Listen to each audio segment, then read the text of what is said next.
Good morning, students. So already we have discussed about different types of suspensions and the interfacial properties of the suspension with its deflocculated and flocculated suspension and settling of suspensions. So in the settling of suspension, I told you different types of parameters which are responsible for the settling of the particles in the suspension. With this, when we try to see particles can disperse easily if we maintain some criteria. That means if we maintain the Brownian movement, if we make the particles in a particular size range, then it's possible for to sediment to disperse the particles easily throughout the suspension. It won't sediment because sedimentation is not a good property of a suspension. If the particles is sedimenting, that means it may break down or it is a instability of the suspension we can tell. So that's why we need to always disperse the particles inside the suspension, so it will give a good dose bioavailability of the drugs. So that's why we need to maintain some criteria to disperse it and to prevent the sedimentation of the particles. So now today we will discuss about physical stability of the suspension. That means how to maintain the stability of the suspension and how to evaluate this. So for the evaluation of the suspension, we are going for physical stability of the suspension. So generally the physical stability we can tell if the particles is remain uniformly distributed throughout the suspension for a longer period without any sign of sedimentation. Without any sign of sedimentation, if particles disperse inside the suspension, we can tell it is your physical stability of the suspension. But practically it's not possible. Practically we cannot disperse the particles for a longer time. Automatically, as it is a unstable system, particles will slowly sediment in the bottom of the container. So that's why to prevent this type of things, we are already have discussed about sedimentation of particles, and with this how to evaluate this, how to evaluate this physical stability of the suspension. So as I told you, in case of deflocculated suspension, the particles remain in individual entity and it won't sediment easily because it is maintained particular movement inside the particles and the particle size is smaller. So that's why it won't sediment easily. But once it will sediment, it will form hard cakes, which is very difficult to redisperse it. So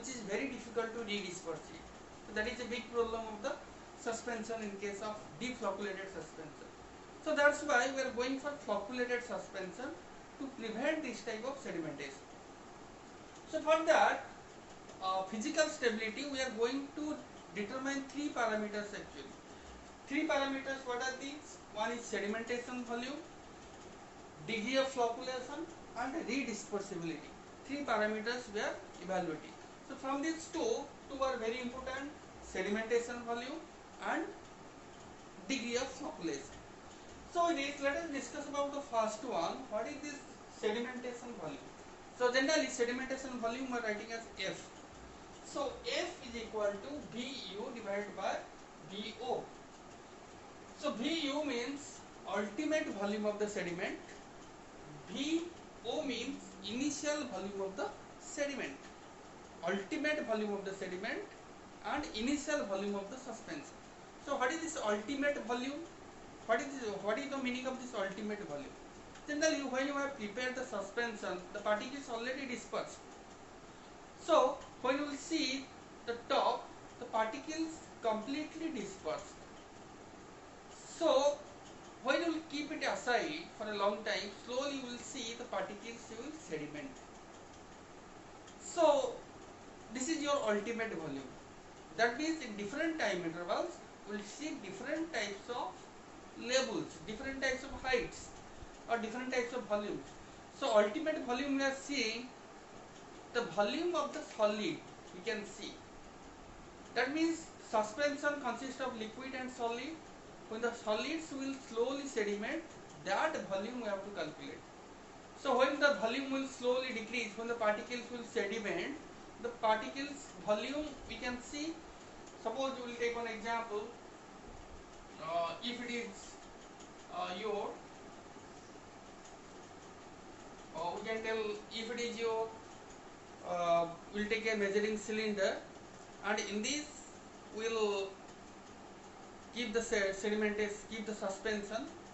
Then we'll see at starting, if it is a 50 ml container, the first initial reading will be 50. But slowly the particles will sediment, leaving behind a clear solution. Leaving behind a clear solution. I will show you 1 minute.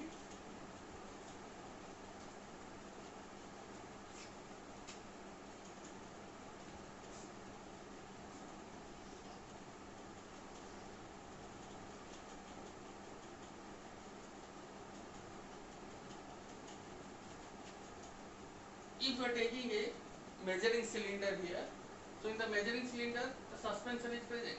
That means it has particles present inside the liquid. So the first one will see the 50 ml, the initial reading. But slowly when we will keep it aside, the particles will start sedimenting. That means the volume will decrease, leaving behind a clear solution. That means the liquid present will be clear because the solids are sedimenting. So here the later on, suppose we get here 45 ml. That means the solid volume we are considering. That means when the clear solution leaving in the upside and the sedimentous particles will coming to down. So this volume we are telling us ultimate volume. So this ultimate volume will change with time. After 10 minutes, suppose we will get 45 ml. After 30 minutes, we will get 40 ml. Like that, the volume will decrease because solids are sedimenting. So it is, this thing we are telling us F. So practically, if we take 1, F is equal to 1, that means there is no sedimentation. Definitely, if ultimate volume is similar to initial volume of the suspension, then definitely there is no sediment because both the volumes are same. So ideally, if F is 1, then we are considering it a good suspension. Then coming to F is 0, sometimes F will turn to 0. Turn to 0 means all the particles will sediment. All the particles will sediment. So if all the particles sediment, it is not a flocculated suspension. It is a completely instability of a suspension. So it's completely, you can tell, total instability if F turns to 0. So always, that's why the range of the F or the sedimentation volume will be 0 to 1, and if F is higher means if it is nearer to 1, then we are telling it is better stability. Then coming to, after getting all these things, we will go for a graphical method. So in this graphical method, two axes there, here x axis, here y axis. So in the x axis we will take time, y axis we will take sedimentation volume or F. So in different time intervals, we can see sedimentation volume in different time intervals will change. So this experiment is done by taking different concentration of surfactants, different concentration of flocculating agents. So in one, suppose 3 testing parameters you will take. In one we will take 5% of flocculating agent, another will take 8% of flocculating agent, in another 10% of flocculating agent. So we will compare how changes in flocculating agent will affect the sedimentation. So that's why we can evaluate, and with this we will see if it is maintaining near 1, which is parallel to x axis. Here we can see is parallel, this line is parallel to x axis. So this, if it is occurring, then we are calling as it's an ideal curve. Ideal curve means sedimentation volume is nearer to 1. So it's an ideal curve. But practically it's not, no suspensions are showing this practically 1. It's showing 1 for a particular time. After that it's sedimenting. Definitely it will sediment. will not settle completely. So this is all about your sedimentation value. Then coming to degree of flocculation. Degree of flocculation is comparison between a deflocculated suspension and flocculated suspension. So in this, what we will do, we are writing as beta as a degree of flocculation. Beta is equal to F divided by F alpha. F means sedimentation volume of flocculated system. F alpha means sedimentation volume of deflocculated system. So it is also sometimes we are writing as VU divided by V alpha. VU divided by V alpha means this formula we are taking as sedimentation volume. Ultimate volume of the flocculated system divided by ultimate volume of the deflocculated system. That also we can get degree of flocculation. Two formulas there. Either we can take sedimentation volume of flocculated system divided by sedimentation volume of deflocculated system, or we can take your ultimate volume of the flocculated system divided by ultimate volume of deflocculated system. So both the equation will be, result will be same. So here let us see what will be the result of this.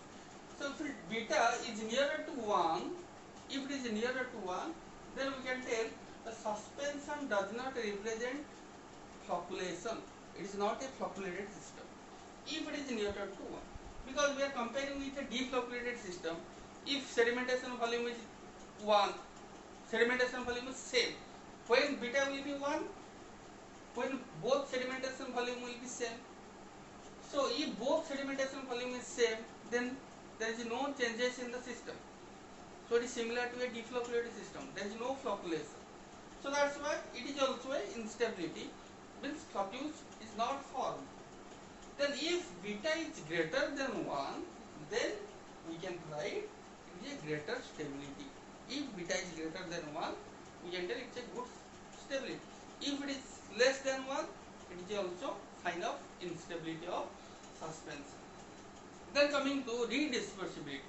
Redispersibility means when we will store the suspension, although it is sediment, but it should have a good good redispersibility, good dispersibility of the particles.